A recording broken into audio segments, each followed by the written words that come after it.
L'éditorial. Haïti, un chemin de croix.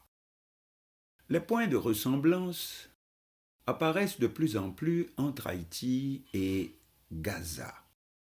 Ce dernier est, comme vous savez, cette enclave palestinienne voisine de l'État d'Israël est actuellement envahie par ce dernier avec un bilan de 32 000 morts, en majorité des mères et leurs enfants. Cela à la suite d'une opération terroriste menée en juillet dernier dans l'État hébreu par un mouvement terroriste palestinien, le Hamas, y faisant 1200 morts. Officieusement, le but d'Israël serait de chasser la population palestinienne et de reprendre le contrôle de la bande de Gaza. Or, à la différence qu'ici, c'est une armée étrangère qui opère, tandis que chez nous, ce sont des gangs armés issus de la population locale. Or, les objectifs ne manquent pas de ressemblance. Prenons ce titre, Agence VBI, Ventebef Info. Louis Abinader exclut l'accueil pour les Haïtiens en difficulté en République dominicaine. Lors de sa conférence de presse habituelle, le président dominicain Louis Abinader a réaffirmé que son pays ne permettrait pas la création de tels camps, soulignant que cela ne se fera pas tant qu'il est à la tête du pays. Plus loin, la même dépêche, le secrétaire général des Nations Unies ainsi que l'Agence des Nations Unies pour les réfugiés ont exprimé des préoccupations quant aux déportations d'Haïtiens vers des pays jugés peu amicaux. Ils ont appelé à éviter de telles pratiques et à accueillir les Haïtiens en tant que réfugiés dans les pays où ils cherchent refuge. Fin de citation. Or, de quoi parle-t-on? Ainsi donc, on envisagerait, avant même que cela se produise, un immense mouvement d'Haïtiens obligés de laisser leur pays pour se réfugier dans d'autres pays, mais où on se prépare déjà, tambour battant, pour les refouler, tout comme les États arabes voisins d'Israël et de Gaza comme l'Égypte, la Jordanie, etc., refusant d'ores et déjà de servir de refuge aux Gazaouis chassés par l'intervention israélienne. De plus, il ne s'agit pas que du pays voisin d'Haïti, la République dominicaine. Voici que le gouverneur de Floride, Ron DeSantis, met aussi son armée et sa marine en branle-bas de combat contre une invasion haïtienne, tout comme aussi les Bahamas, etc. Voici donc comment nos voisins envisagent froidement une disparition du peuple haïtien et de la nation haïtienne, une, disons, gazaouisation de la République d'Haïti, cela après plus de 2 siècles d'indépendance nationale et sans que le pays n'ait de son côté jamais menacé quiconque. Évidemment, dans notre cas, ce n'est pas une armée étrangère qui fait le boulot, aucun équivalent d'un premier ministre Netanyahou, mais c'est nous-mêmes, c'est-à-dire également des Haïtiens, qui sont chargés de détruire Haïti.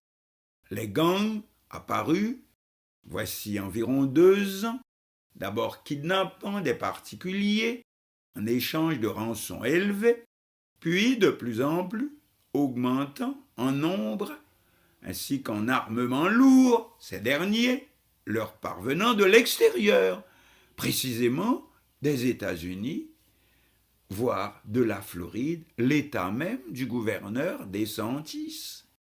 Or voici que de kidnappeurs, massacreurs et violeurs qu'ils étaient jusqu'ici, les mêmes gangs, depuis environ 1 mois, changent leur stratégie pour se convertir en destructeurs de tout ce que la capitale haïtienne compte en hôpitaux, écoles universités, mais bien sûr aussi en casernes de police, prisons et tribunaux, et en premier lieu, établissements commerciaux et entreprises.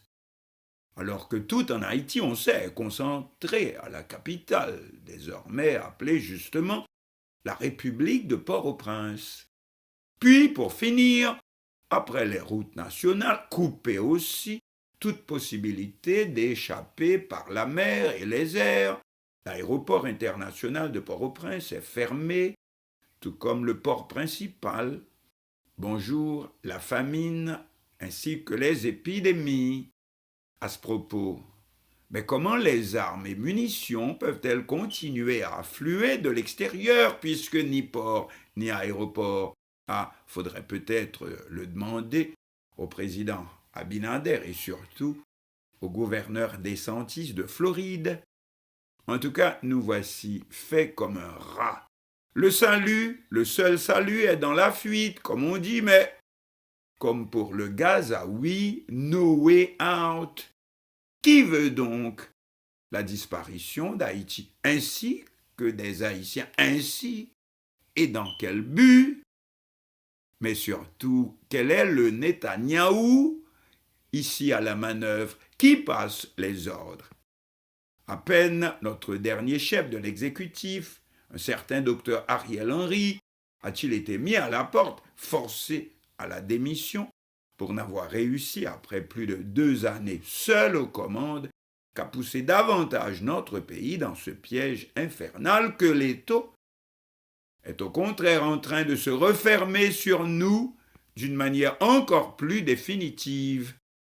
Car selon toute évidence, il n'y aura rien à faire, cette situation ne nous laissera aucune alternative que de s'enfuir du pays comme les rats qui abandonnent le navire. Dans le cas d'Israël, on sait qu'il s'agit pour ce dernier d'élargir son espace vital en prenant possession par la force des territoires environnants, Gaza, mais aussi la Cisjordanie. C'est le but affiché par le Premier ministre israélien et par ses alliés dont, dit-on, certains milieux américains dits fondamentalistes, etc. Mais dans notre cas, qui veut la disparition d'Haïti, qui arme les gangs dont l'objectif désormais c'est d'empêcher toute vie en détruisant hôpitaux, écoles, économies, jusqu'aux églises. Le clergé catholique a annoncé pour la première fois de toute l'histoire d'Haïti et même depuis avant notre indépendance en 1804 que cette année le chemin de croix du vendredi saint ne pourra pas se faire parce que c'est exactement déjà ce que nous sommes en train de vivre, un calvaire. Un calvaire. Mais pourquoi vouloir chasser le peuple haïtien de son pays, de son Haïti chéri, nous jeter sur les routes du monde sans but et sans espoir, boitant d'eau, comme le pressentent ces hauts fonctionnaires de l'ONU mentionnés plus haut et qui s'y connaissent. Bref, qui veut à ce point la disparition totale d'Haïti. Et dans quel but? Non, ici ce n'est pas un complexe de persécution, ni quelque schéma complotiste au goût du jour, piqué sur l'Internet. Non, ce sont les faits qui commencent à parler ainsi, pour peu contentes de les assembler, n'est-ce pas?